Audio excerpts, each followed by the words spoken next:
আহ, এতিয়া আগন্তুক আমাৰ যি শাৰদীয় দুৰ্গোৎসৱ আছে, এই দুৰ্গোৎসৱ উপলক্ষে আপোনালোকে জানে যে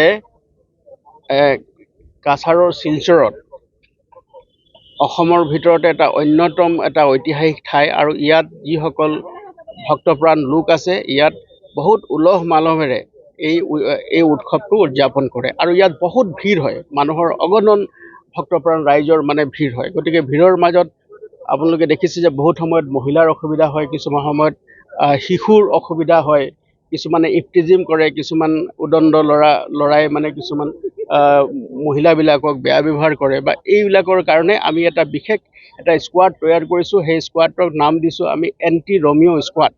আৰু সেই গোটেই সমগ্ৰ পূজা আৰু ভাচানৰ সময়ছোৱাত এই যিটো ফ'ৰ্চ আছে, এই ফ'ৰ্চটো আমাৰ টাউনত থাকিব, আৰু তেওঁলোকৰ লগত BSF ছেট থাকিব। তেওঁলোকে এনেকুৱা কিবা এটা খবৰ পোৱাৰ লগে লগে তেওঁলোকে সেই স্থানত উপস্থিত হ'ব, আৰু মানুহক বা মহিলা বা যি ডিষ্ট্ৰেছ লোক আছে তেওঁক ন্যায় প্ৰদান কৰিবৰ কাৰণে আমি চেষ্টা কৰিম। আৰু এই যিটো এণ্টি ৰমিঅ' স্কোৱাড আছে, এইটো যোৱা বছৰো আমি ইয়াত এই ব্যৱহাৰ কৰিছিলোঁ, আৰু ৰাইজে বহুত ভাল পাইছিলে আৰু বিপুল সঁহাৰি জনাইছিলে, আৰু তেওঁলোকে নিজৰ যিটো মিছন আছে তাত ছাকচেছফুল হৈছিলে।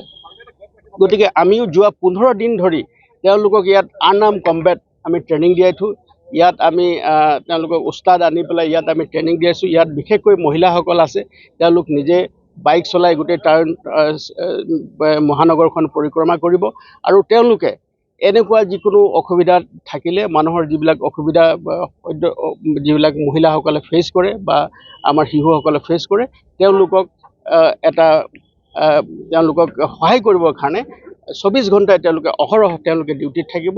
আৰু তেওঁলোকক আমি ভাবিছোঁ যে কাছাৰবাসীৰ ৰাইজেও এই সংক্ৰান্তে তেওঁলোকক সহযোগিতা যোৱাবাৰো কৰিছে আৰু এইবাৰো কৰিব, আৰু আজিৰ পৰাই আমি তেওঁলোকক ফিল্ডত নমাম। তেওঁলোকে 24 আৱাৰ্ছ ডিউটিত থাকিব।